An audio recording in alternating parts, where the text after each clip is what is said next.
ডিমের মুচমুচে পকোড়া বানানোর জন্য আমি এখানে দুটো মিডিয়াম সাইজের পেঁয়াজ কুচিয়ে নিয়েছি, দুটো আলু গ্রেট করে আলুগুলোকে জল দিয়ে ধুয়ে ভালো করে জলটা চেপে রেখে দিয়েছিলাম। আর এখানে দিয়ে দিলাম ধনেপাতা কুচানো, কাঁচা লঙ্কা কুচি, এর মধ্যে দিয়ে দিচ্ছি স্বাদ মতো নুন, আর দিয়ে দিলাম এর মধ্যে ভাজা ধনের গুঁড়ো 1/2 চা চামচ, ভাজা জিরের গুঁড়ো 1/2 চা চামচ, আর দিয়ে দিচ্ছি চাট মশলা 1 চা চামচ।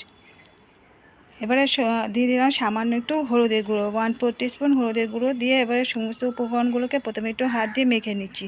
এখানে 3টে ডিম সিদ্ধ করে রেখেছিলাম, একটা ডিমকে 8 পিস করে কেটে নিয়েছি। এবারে এখানে এই মিশ্রণটার মধ্যে দিয়ে দিচ্ছি বেসন, 4 চামচ বেসন দিয়ে এবারে মিশ্রণটাকে ভালো করে মেখে নিচ্ছি। এর মধ্যে জল দিতে লাগবে না, জল ছাড়াই মেখে নিতে হবে। এবারে এই কেটে রাখা ডিমগুলোকে দিয়ে দিলাম, দিয়ে আলতো হাতে একটু মেখে নিয়ে কিছুটা করে একটু একটা ডিমের মধ্যে কিছুটা করে মিশ্রণ গায়ে লাগিয়ে নিয়ে আর এখন তেলের মধ্যে দিয়ে দিচ্ছি। দিয়ে একটা সাইড গোল্ডেন কালার করে ভাজা হয়ে গেলে উল্টিয়ে দেবো, দিয়ে দুটো সাইড গোল্ডেন কালার করে ভেজে তুলে নিলেই হয়ে যাবে ডিমের মুচমুচে পকোড়া।